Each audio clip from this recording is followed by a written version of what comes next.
It's LSU's open date, which means no typical media availability for Brian Kelly during the week. Didn't have his Monday press conference. However, he was a guest on the Finebaum Show, as he is every Monday. And so that was the first opportunity we had to hear from Brian Kelly after the loss to Ole Miss. And so that means it was his first opportunity to speak publicly since watching the tape and reviewing everything with his staff and going into this open date. And as you might imagine, there was a lot that they didn't like on the game film. Well, we got to get better. I think everybody's angry. I'm angry. I'm angry at myself for, not having the details in this game that we needed. And that starts with us coaching. That starts with teaching, preparing your football team. And then, at the end of the day, your players have to be disciplined and execute. But I think there's just a lot of disappointment in the way we prepared our team. And I take full responsibility for that. Okay. There were some that didn't like Brian Kelly's deferral of blame in the postgame. In this conversation with Paul Finebaum, it was the 180 of that. He took ownership of everything. To be very candid, I'm not going to rant and rave and yell and scream about what a coach says in a postgame press conference. Largely, it's just mindless drivel, and it's just getting through it. Unless if something happens like whenever he teed off on Michael Cobble, which we've talked about. I'm not sure we litigate that. But generally, I don't really care what happens in a post-game press conference. But the one thing that Brian Kelly did say with Paul Finebaum that caught my ear was specifically when he was talking about the game plan against Ole Miss and how the game unfolded. Give a listen to this. I'll go back to, our preparation. We got, 85 to 90% drop 8. And I look at our plan and I didn't like our plan, and that falls on us. That can't happen. And we've got to be prepared for everything and put our players in a position to succeed. So, yeah, some of the guys needed to have better performances. There's no doubt. But it falls on all of us to take a good look in the mirror and find out why we came up short in this game. And we came up short because our preparation wasn't exactly what it needed to be for this game. And then when we needed to make those plays, get off the field on third down or catch a deep ball, we didn't make those plays. So it's on coaches, it's on players, and we simply have to be more effective. Did you hear what he said at the beginning of the clip? That was like a 38-second clip. The first 5 seconds were probably the most impactful. Play it again. I'll go back to, our preparation. We got, 85 to 90% drop 8. Stop. 85 to 90% drop 8. 85 to 90% drop 8. That means 8.5, 9 out of 10 plays, Ole Miss was dropping 8 people into coverage. If Ole Miss is dropping 8 people into coverage, what should you do? Like, we could say this out loud. If they're dropping 8 are dropping away from the line, 8 away from the line, what do you do? What do you do? You run the ball. 11 of LSU's first 14 offensive snaps were pass plays. 11 of 14 were pass plays. On the game, LSU ran 21 times for 59 yards. They threw it 34 times. Again, Brian Kelly said 85 to 90% of what they saw was drop 8. 85 to 90% of the defensive snaps from Ole Miss, they were dropping 8 into coverage. You would think, okay, that means there's only 3 men at the line of scrimmage. Like, I'm an idiot. I saw that. Talked about it on Monday. 85 to 90% of the plays, they're dropping 8, 3 at the line of scrimmage, yet you threw it 34 times and ran it 21. Doesn't it feel like that should be inverted? I can't help but wonder how much of this, and this is where the easiest thing to do is go, Joe Sloan sucks. Maybe he does. But the other part of this that I can't help but look at and go is, how often are they calling RPOs, which is run pass option, right? That's what RPO stands for. One of the best explanations of this I ever heard was Urban Meyer on the Silly Fox morning show that nobody watches. But Urban Meyer talked about RPO, which by definition is a run with a pass option. It is a run call. You are calling a run play, but if you get the right look, you throw it with a pass option. Run with a pass option.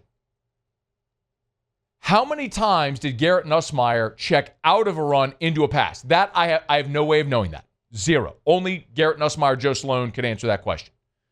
But I want to remind you this.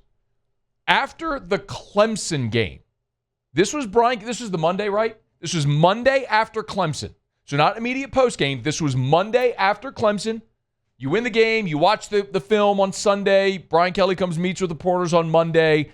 This was Brian Kelly talking about Nussmeier's management of the offense of the Clemson game. His management was outstanding. That's as good as he's been in terms of, getting us in the right run plays, making the right checks.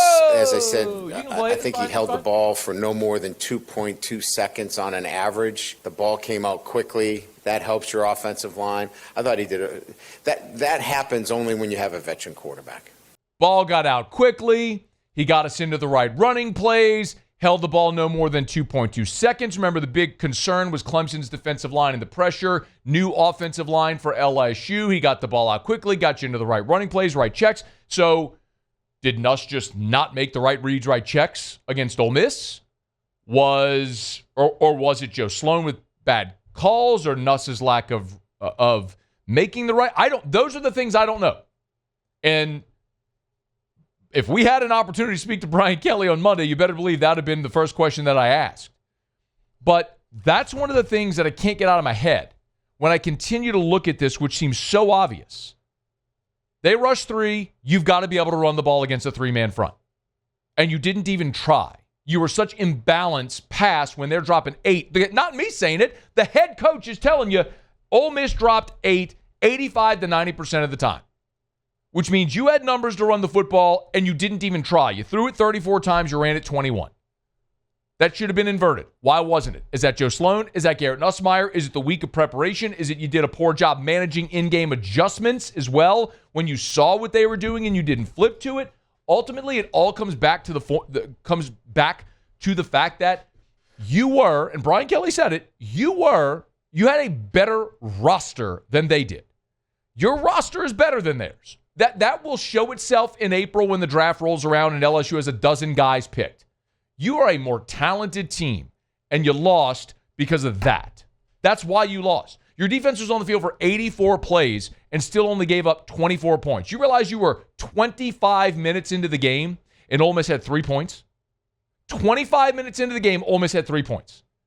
You couldn't put together a 4-minute offense. They went boom, boom, back-to-back touchdowns. But 25 minutes into the game, they had 3 points. Your defense played fine, well enough to win, and your defense is good enough to beat anybody you play.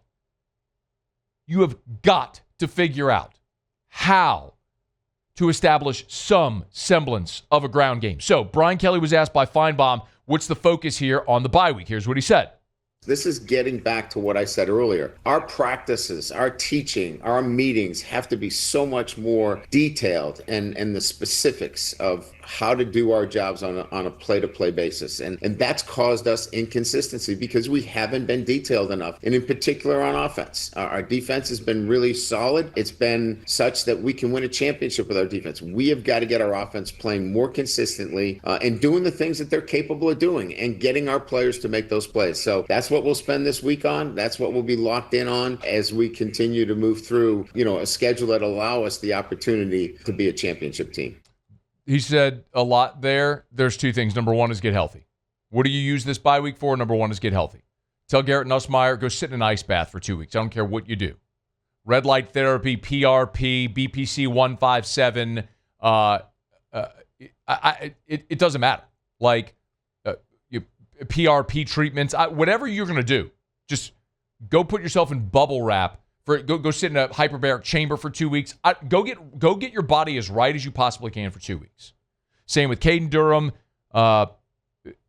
Weston Davis, Paul Mabenga, Trey'Dez Green, West Weeks. Everybody who's dealing with any type of thing, just go wrap yourself in bubble wrap for 2 weeks and get healthy. And number 2, you better find a running game. Because if you don't find a running game, you'll win games, but your opportunity to make a playoff and win a championship goes to 0. You'll win games. Yeah, you're going to beat South Carolina and Baton Rouge. You can win at Vanderbilt. A&M struggled to score against Auburn. Like, you can beat A&M in Baton Rouge. Of course you can. You are capable of winning any other game on your schedule. But you're also capable of losing any of them if you play like you did on Saturday. Get healthy, find a running game. Do those two things over the bye week, you'll have a great chance to achieve everything you want in the second half of the season. Hey, thanks so much for watching. Please leave your comments. I love to interact. And be sure to hit the red subscribe button below.